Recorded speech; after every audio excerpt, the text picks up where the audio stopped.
All right, welcome everybody. For the record, this is our Monday, October 1st meeting of the Mason County elected officials and directors. We're going to start off for the record with introductions, if you don't mind, in the room, and we'll begin here and go around. Frank Pinter. Terry Drexler. Melody Peterson. Wes Stockwell. Casey Salisbury. Kevin Chudi. Jennifer Byerly. Jerry Howe. Dan Tuderberg. Amy Davis. Ron Sperling. Jim Madsen. Lisa DeWalt. Peter Gallen. Travis Adams. Jason Victoria Meadows, and I apologize in advance, I will be leaving early to attend to court. Patsy Robinson. Julie Richard. And Randy Netherland. Okay, again, welcome everybody. First up is review of internal allocations, Frank Pinter and Jennifer Byerly. I believe it was at the last meeting, we had a question in regards to internal allocations, how they're calculated and what are they. Jennifer has worked on a short presentation. We've met with the Superior Court and the prosecutor in detail to go over some of the very specifics within their department, and can meet with either of any department that would like additional explanation. But here's a brief explanation on what are internal allocations, how do they come about. Jennifer? So I gave you two handouts. So the central service costs are what's being distributed out. These are costs that are utilized by all departments within the county. And so we can just run down which of those costs are distributed out. The auditor, and that's done by journal entries, and same with the treasurer's office. And the items that are excluded from the internal allocations are listed down below. The unallowed costs, they include other financing uses or operating transfers, prior period adjustment expenses, debt service payments, capital purchases, and non-expenditures. And also of note, and it says under the auditors, the elections department is removed from those expenses, so only the financial services is distributed out. And the way that's done is listed out in the 2019 internal allocations spreadsheet that was sent out to all the departments earlier this year in July. If any of you need that spreadsheet sent to you, just shoot me an email and I will send that to you. But we'll just run through really quick that tab A, the cost pool, shows all of the costs that are allowed that are distributed out for 2019. And this is based on 2017 actual expenses. So we have the auditor, facilities and grounds, the treasurer. There's no building depreciation anymore since we're on cost basis accounting. Non-departmental costs, the assessor, commissioners, central operations, and then human resources. So those are the departments that are distributed out. And we'll go over to tab A1, allocate indirect costs to departments. And this shows how those costs are distributed out. And again, you can follow along on the sheet that was distributed out to all of you. So the auditor is done by journal entries. The treasurer also by journal entries. Facilities is based on FTEs by department. Human resources also by FTE. Central operations, commissioners, non-departmental costs, those are all done by the department's expenditures, minus all of the unallowable costs that we talked about. The assessor is done by property tax revenues, and only the departments that levy property taxes receive a cost from the assessors. And then depreciation if we have any, but there's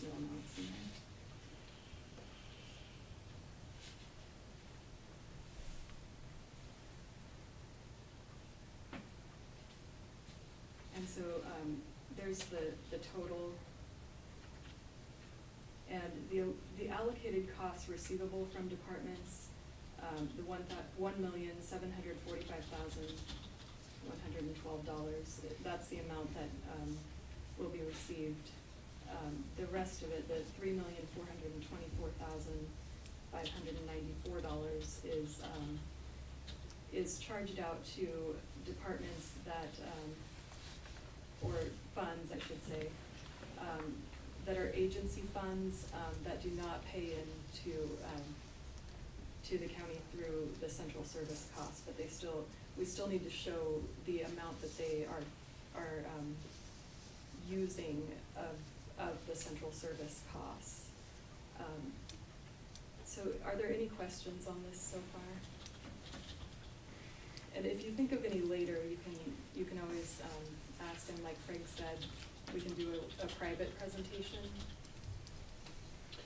'Cause I know it is. And just to kind of cover it, or to recap, these costs are only allocated to funds other than current expense. So these are current expense costs that current expense expends that are recovered from other funds, roads funds, public health, DCD, the utilities funds. So all of the other funds that benefit from the expenditures that current expense spends to supply them with human resources, with services for the assessor, the treasurer, for services from facilities to maintain a building for the assessor, for the treasurer. So these have nothing to do with costs within current expense departments, but are costs that are recouped from other funds throughout the county. And I included, in your handouts, some info from the state auditor's office on cost allocations, why we do them, and, what's included normally, common cost allocation problems, and then there's other resources that you can, go to, if you wanna get more educated on this subject.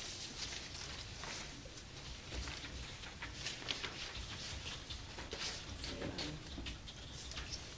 that's about all I wanted to do. Any other questions or any comments on this? Okay. Do you have any more you wanna cover on, Frank, on the, okay, so we'll move on to item number 3, review of the 2019 budget process.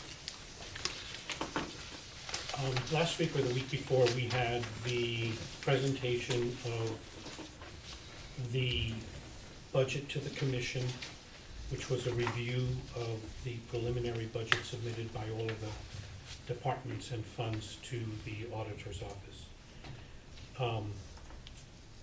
What we presented last week were changes to the preliminary budget, or a subset of the preliminary budget actually, which included maintenance level changes.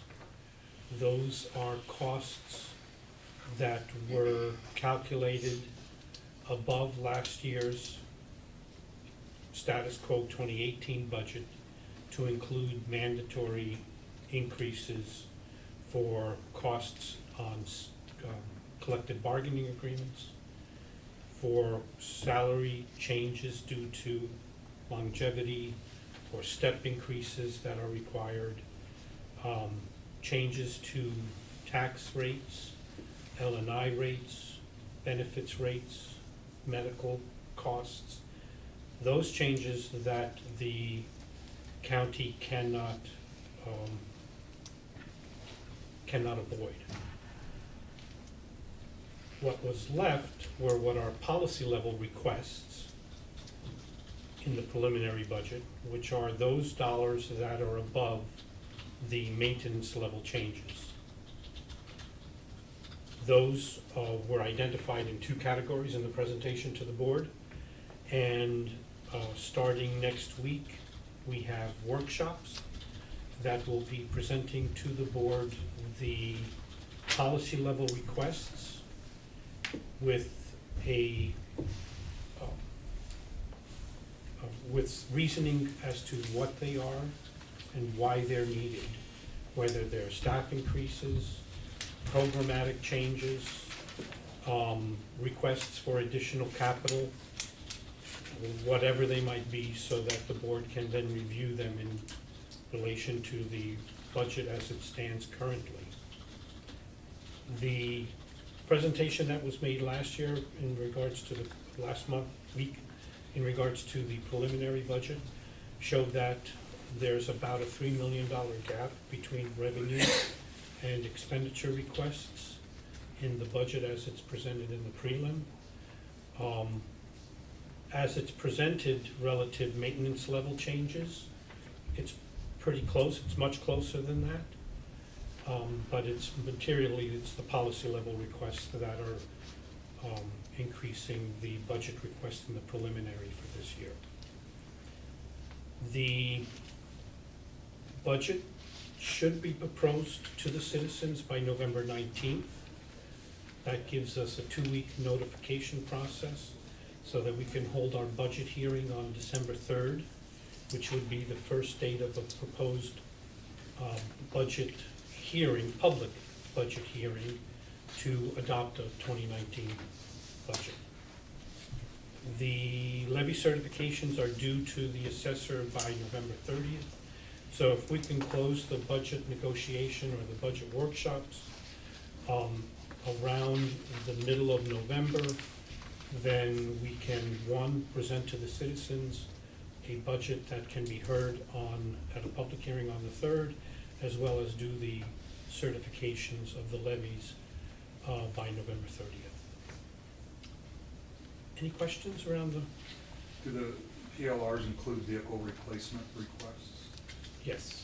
And is that something I do or our fleet manager does? Or? You would have done it in your budget.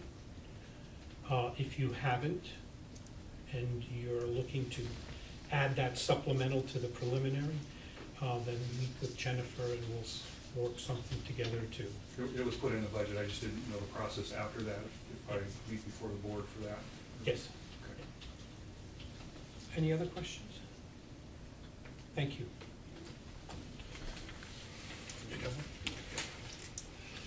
So, as you see on that list, if you were given them, I want to remind you that it's not like you have to do these either. It's something you're gonna either choose to do or not to do. No matter what, anybody that's been attending these meetings knows where we are financially. They know about where we're set. If you don't add in a couple of things that we had in before, we're gonna be 200,000 shy. If you add in exactly what we had before for revenue, under the timber tax stuff, we're gonna be a couple of hundred cushion, but that's all there is. So it's not like you have to do these for each and every time.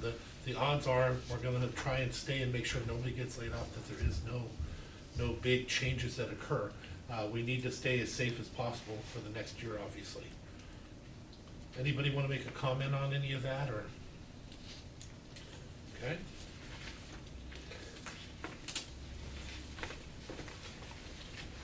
So next up would be updates. Who would like to start? Nobody ever wants to start from this one. Commissioner Schutte, would you lead us off, please? I have no updates.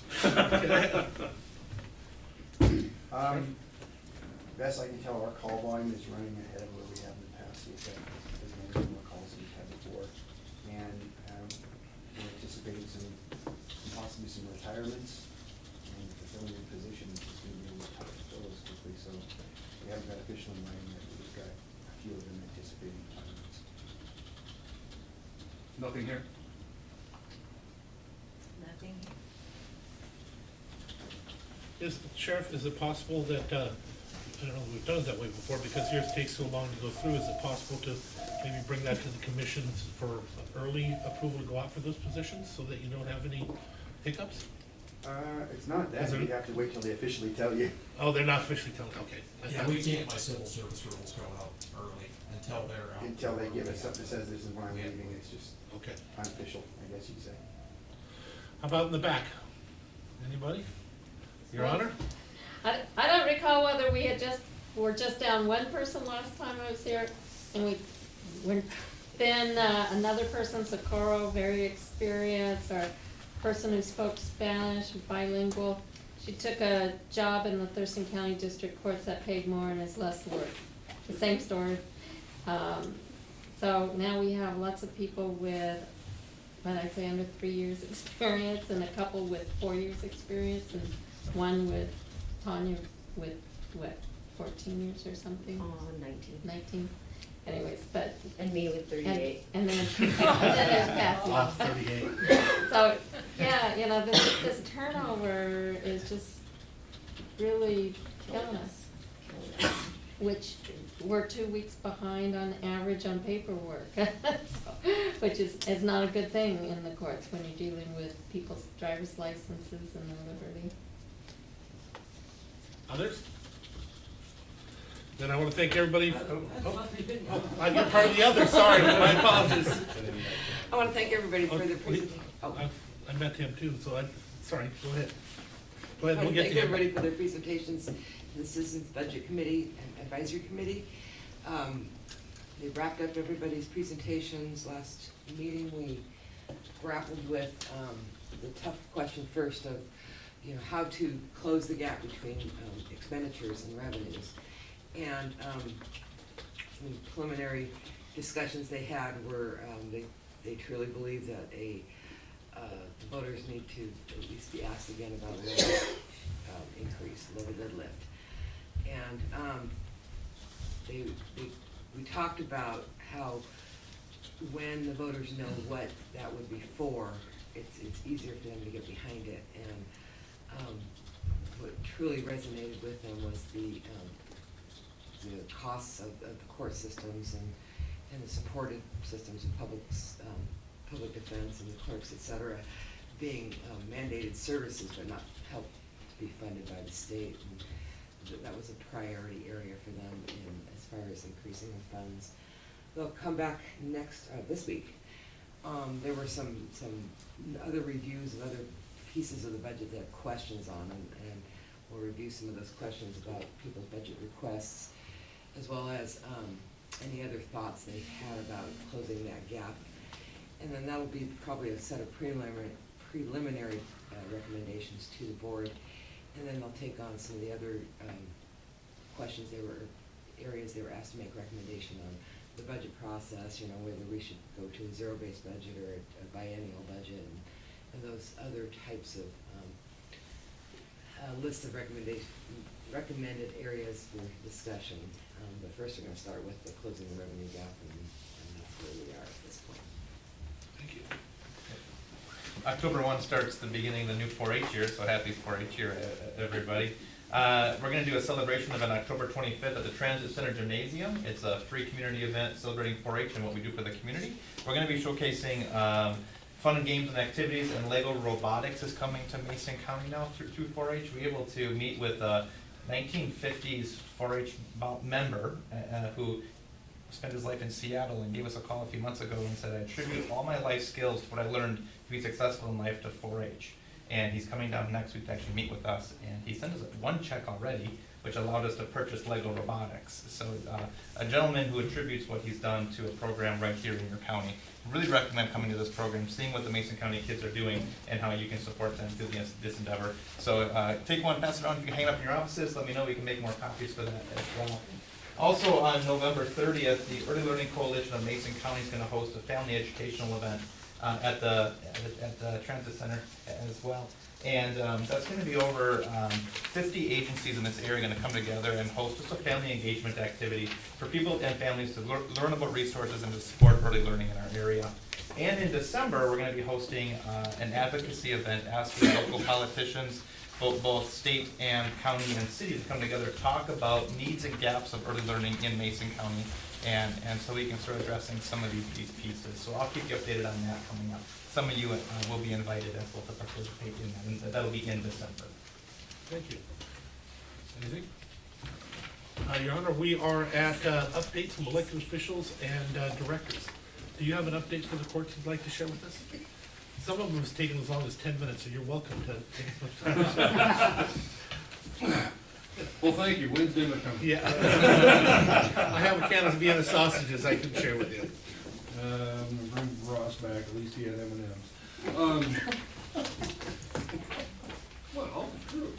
But I love being a sausage. So Superior Court, they're, of course, continue to be very busy. Dependencies are at an all-time high rate. I think Judge Goodell is anticipating, if his trial schedule allows, going up to Kitsap for an active shooter training next week. So I think, we will continue to look at how we can improve courthouse security. We did have one incident down at the juvenile courtroom which caused some concern, caused us to kind of ramp up the thinking again about security and what we can do to keep not only the personnel but the folks that we serve safe in our courthouse as well.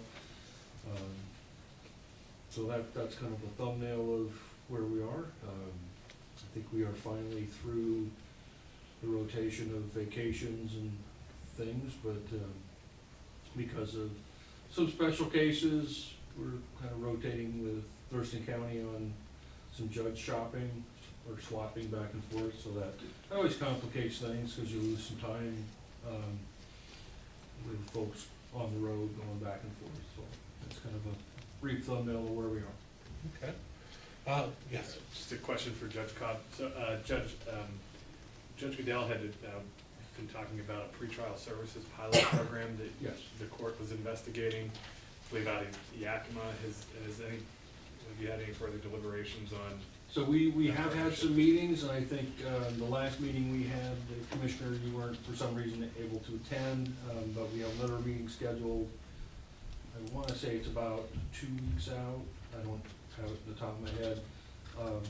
And what that is it's a pretrial services program which would help identify which inmates are eligible for maybe release on less restrictive conditions, using some services provided by the Sheriff's Department, possibly EHM, random UAs, day reporting. And the program that we're looking at is used by Yakima, it's used by a number of places around the United States. Entity that put the program together has now moved it to essentially a free program, software-wise, and they provide some support, but we need to make sure that we have buy-in from all of the stakeholders. And what it does is essentially it takes some data input, so there's potentially an FTE or 2 for data input when somebody's arrested or brought into the jail. And then this program will generate on a grid, and part of what the grid looks like involves conversations with the stakeholders. Yakima's is different than Chicago's. 2 organizations, 2 places that use it, and that's because of the local input on what the local factors are. Not only the legal factors, but the local reality on the ground. What do you have, what's your circumstance? So we've started that stakeholder reach out. Unfortunately, I think the prosecutor's office wasn't able to attend either, but so we've had some offline conversations with them, and it's just kind of starting the process to move forward on that. It looks like it could be a very interesting program, particularly like we just had another appellate case come out here just within the last few days talking about the requirement of less restrictive alternatives before you even consider requiring bail, cash or bond bail. So that it's a kind of a change in mindset that's coming from the legislature and farther up the courts than the ground level about what people remain in jail or the use of bail as a tool. So we're it's very timely discussion for us, and it's continuing. So I think we have a meeting in probably about 2 weeks, if I recall. Thank you, I appreciate that. Yes, After listening to Judge Cobb talk, I just wanted to let the board know, most of you know that we've had our MRT group going now for a little over almost 2 years. It's been very successful. Our 2 probation officers and our part-time probation program coordinator attended the DV MRT training. They are now DV MRT certified, and we will be starting on November 1st, I believe, the first Thursday in November, our DV MRT group. So we're excited about that, and it would be for the defendants that are found to be indigent, so they're indigent clients that cannot, most of the time they end up with warrants because they are unable to pay for their DV MRT or for their treatment programs that they're supposed to do. So this is in lieu of those programs that they would be attending the DV MRT. I haven't met with my probation staff yet since they've been back from training to get the full details, but I know our scheduled date is November 1st to start our first DV group. thank you. Anybody else? Okay, before we go, just want to throw it out there. I was talking to Frank earlier, and again, realizing where we are in our money situations, looking at how we've done our budget forever the same way, and our dating, it is possible if we were to agree where we are financially and don't want to push it and go through the same hoops we always go through, that it would be possible to have an adoption of the budget November 19th. But that would take everybody to agree to start to put it together and just move on. I just wanted to put it out there for thought, nothing more. With that being said, our next meeting is Monday, December 3rd for this organization at 2 p.m. With that, if there's nothing further, we are adjourned. Thank you. Thanks.